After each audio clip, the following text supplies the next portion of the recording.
Oi, pessoal, é muito bom ter vocês de volta. Sejam bem-vindos ao nosso segundo período de redação. Então, gente, para essa segunda parte, a gente vai começar vendo o desenvolvimento 2, como nós já concluímos a introdução e o D1. Gente, vejam só, quando a gente vai começar o D2, vocês precisam ter entendido de verdade e aprofundadamente o D1. Por quê? O desenvolvimento 2, ele nada mais é que, entre aspas, uma cópia do D1. Mas como assim? A mesma coisa, a mesma estrutura que a gente utilizou no D1, a gente também vai usar no D2. Mas qual é a diferença, Marina? Vejam só, como eu expliquei a vocês, nós temos duas teses, ou seja, nós temos dois problemas. No nosso caso, o nosso problema 1 é descaso governamental. E o nosso problema 2 é negligência midiática. O que significa que, na minha tese 1, eu vou estar argumentando sobre o descaso governamental. Então, tese 1, descaso governamental. D1, descaso governamental. Vou defender o porquê o governo ele é culpado pelo problema persistir na sociedade. Tá, então você entendeu isso, nós já temos nosso modelo, a gente já tem a nossa estrutura, então fechou. D1 é só isso, explicar o problema. Aí a gente entra na segunda parte, que no caso é o D2. E aí a gente tem a nossa tese 2, que no caso é negligência midiática. E não tem segredo. Do mesmo jeito que no D1 a gente explicou o descaso governamental, no D2 a gente vai explicar a negligência midiática, ou seja, a gente vai dizer o porquê eu estou afirmando que a mídia, ela corrobora para que o problema persista na sociedade atual. Gente, só isso, não tem magia. E o que faz com que a nossa redação ela fique muito mais fácil e o que facilita até o aumento da nota é justamente essa estrutura, é o planejamento que a gente faz antes mesmo de ir para a prova, antes mesmo da gente saber qual será o tema. Então não se preocupem, fiquem tranquilos, porque do mesmo jeito que a gente teve uma estrutura para a introdução e para o desenvolvimento 1, o D2 ele segue do mesmo jeito. Então, agora eu vou mostrar direitinho a vocês quais são os modelos e também dar uma explicadinha mais aprofundada sobre a argumentação e a importância dela, tá? Então, só pra gente fazer esse fechamento, o D2 é justamente isso, não tem segredo. Explicar o porquê a mídia é a culpada do problema. Lembra, tese 1, D1. Tese 2, D2. E é só isso, segue a mesma estrutura do D1. Tá mostrando a vocês os nossos modelos, ou seja, as nossas estruturas do desenvolvimento 2. E segue exatamente aquele mesmo padrãozinho. Se a sua letra ela for muito grande, aí eu aconselho que você procure utilizar o menor modelo. De qualquer forma, ele também tá completo e o fato dele ser menor vai auxiliar muito na hora de você escrever, né? Peço para que vocês também tentem escrever com a menor letra possível, com cuidado, porque nós precisamos de letras legíveis. Então, escrevam com a letra reduzida, mas que de qualquer forma ainda seja legível. Outra coisa que eu aconselho a vocês é que escrevam de, no máximo, 9 a 8 linhas o D2. Isso vai depender muito das linhas que você utilizou na introdução e no D2. Como vocês sabem, o máximo de linhas é 30. São 30 linhas, no máximo. Então, vamos, dar uma reduzida. Ou você reduz, ou você escreve tanto o D1 quanto o D2 na mesma quantidade de linhas, o que vai auxiliar muito. Por exemplo, se eu usei 8 linhas no meu D1, no meu D2 eu vou poder utilizar 9 linhas.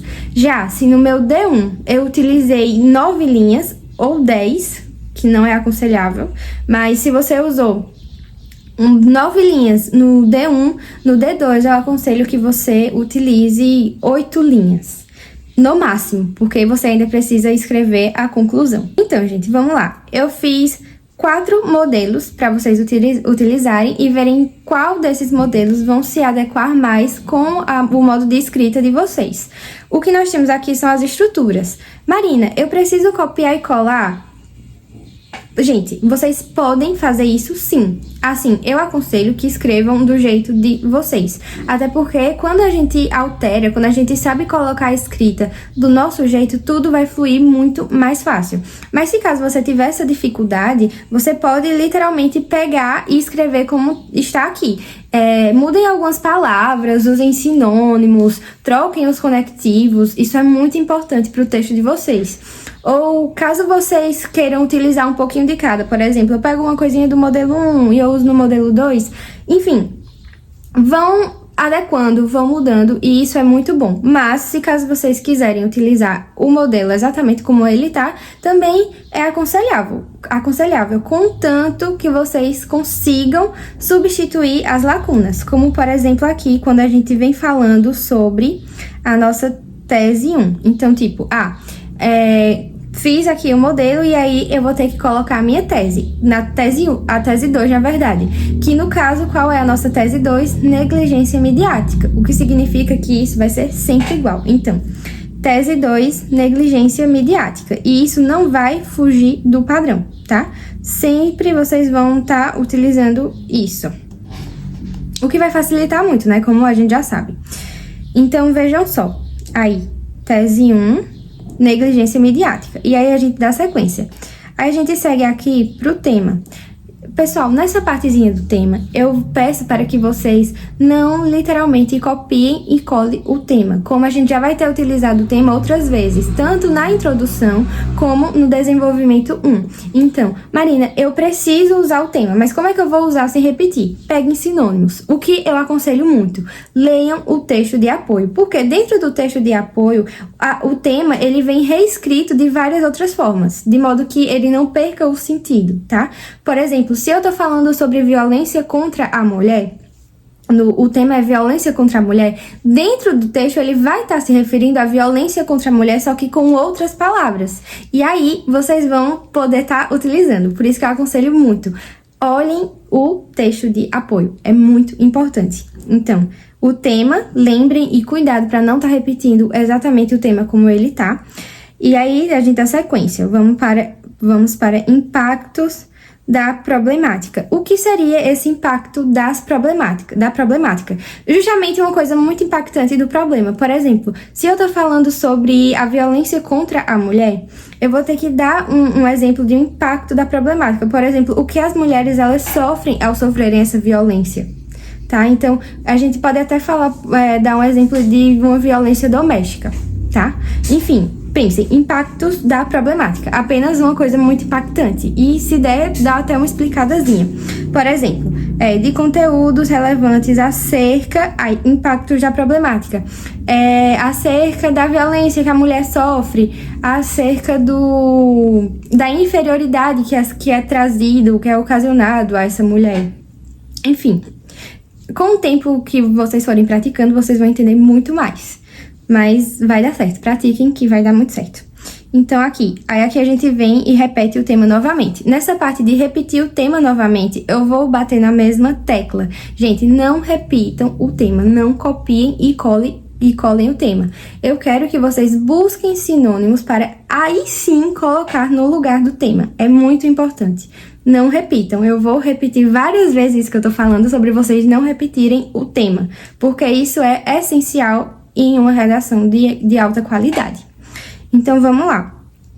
Agora, a gente vem para uma das partes mais importantes também, que é o quê? Fazer a explicação do tema. A gente sabe que dentro de uma redação, eles vão nos dar um tema.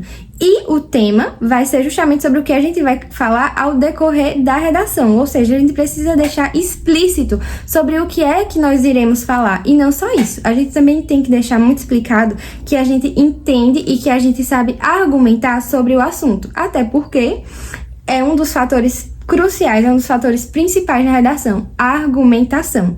A gente vai ter que argumentar tanto pela tese, no caso a negligência midiática, que é justamente o que já está na estrutura, mas também sobre diretamente o tema. Então, muito cuidado na hora de argumentar. Uma coisa importante e que vocês precisam lembrar é que afirmar não é argumentar. Ou seja, quando eu afirmo alguma coisa, eu não estou explicando alguma coisa. Se eu chego aqui e eu falo, a violência contra a mulher, ela existe. Tá, o que eu fiz? Eu afirmei. E agora eu vou precisar explicar o porquê a violência contra a mulher é uma coisa ruim. Tá entendendo? Eu tenho que dar exemplos, tenho que buscar, eu tenho que dizer o que essas mulheres elas sofrem ao passarem por violências, tá? A gente poderia até trazer como exemplo a violência doméstica, o feminicídio, enfim. Expliquem e não afirmem, expliquem, tá? Então é isso, aí vamos lá. E agora a gente vai explicar uma consequência, que é justamente isso. Se eu sou uma mulher e eu tô sofrendo essa violência, qual vai ser a consequência trazida pra mim? O que é o que vai acontecer com isso? Eu sendo mulher, muitas vezes eu posso me sentir inferiorizada, como eu já havia dito, eu posso ser excluída da sociedade, diversas coisas. Vocês precisam pensar e explicar, tá? Então dá uma consequência e acabou. A consequência não tem muito o que explicar. É bom dar exemplo, sim. Se vocês quiserem dar exemplo, é ótimo, porque quanto melhor a argumentação, mais pontos você vai conseguir, tá? Então, gente, é isso. Nos outros modelos, eles seguem a mesma coisa. Tese 2, tema. Alguns têm mais coisas, têm mais lacunas que os outros para substituir. Mas, enfim, no final das contas vai dar no mesmo, apenas olhem quais são as lacunas e substituam de maneira correta, tá? Então, sobre as estruturas, sobre os nossos modelos do D2, é só isso, não tem nenhuma magia, não tem nada. Lembrem-se que eu peço para que vocês escrevam com no máximo 8 ou 9 linhas, tá? O D2. É isso, eu espero que vocês tenham entendido, tá? Ainda dando sequência, nossa aula não acabou, eu quero aprofundar um pouquinho mais com vocês sobre a nossa argumentação, tá?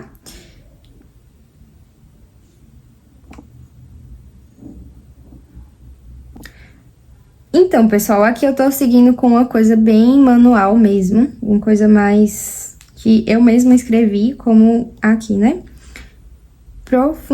Profundidade argumentativa, o que significa que você vai precisar argumentar muito bem para você conseguir pontos. Então, voltando, argumentar não é afirmar, tá? Argumentar é explicar, trazer os porquês. E aí, para facilitar muito na hora de vocês argumentarem, eu trouxe esse questionáriozinho. Vamos lá. Afirmação ultra acessível das redes sociais prejudica os jovens, tá? Então, vamos lá. Como é que vocês vão fazer essa explicação?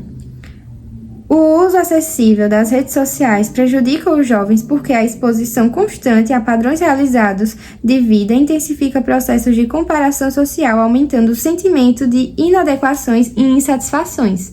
Então, aqui a gente vê que o argumento ele foi muito bem aprofundado. Então, a pessoa que escreveu, a pessoa que argumentou sobre esse tema, ela soube se aprofundar, o que significa que ela tem autoridade sim para falar sobre o tema. O corretor vai entender que ela entendeu o tema, ela entendeu a proposta e não só isso, ela tem autoridade para explicar o tema, tá? Então ela sabe o que ela tá falando. E agora sim, eu trouxe um macete para vocês, para ficar muito melhor na hora de vocês escreverem, para ficar muito melhor na hora de vocês argumentarem, que são os porquês, né? Mas como assim os porquês? Então vamos lá. Quando vocês forem argumentar, quando tiver a lacunazinha, explicar o tema, aí vocês vão pensar nisso aqui que eu vou explicar a vocês agora. Então, vocês vão perguntar, vocês vão se auto-perguntarem, vocês vão fazer assim. Por que o tema, ele acontece? Como esse tema acontece? De que forma ele acontece? E quais mecanismos produzem isso? Tá? Então, vamos lá. Aí, agora, a gente pega a explicação novamente, que no caso é essa aqui, ó. O uso acessível das redes sociais prejudica os jovens porque... Então, aqui, nós temos a primeira etapa, o porquê, tá? Deixa eu colocar em vermelho. Então, aqui nós temos o porquê, tá vendo? Então, aqui, a gente já tá usando o porquê. Porque... a exposição constante a padrões realizados de vida intensifica processos de comparação social, tá? Então, aqui, ela fez a minha explicação. Ela deu o meu porquê. Ela disse o porquê o uso excessivo das redes sociais prejudica os jovens, tá? Então aqui ela já explicou, ela já deu o porquê. Bem, gente, a aula de hoje é isso. Espero que vocês tenham entendido. Qualquer dúvida, vocês podem entrar em contato comigo. É muito importante que vocês entrem em contato comigo, que vocês tirem as dúvidas, que vocês testem. Como hoje é a nossa aula, como a gente tá voltando hoje do recesso, eu não vou estar passando nenhuma atividade. Esperem até a próxima semana, que aí sim eu vou estar trazendo a atividade para vocês irem testando e irem se aprimorando. Eu espero que tenham entendido. Beijo e até a próxima aula.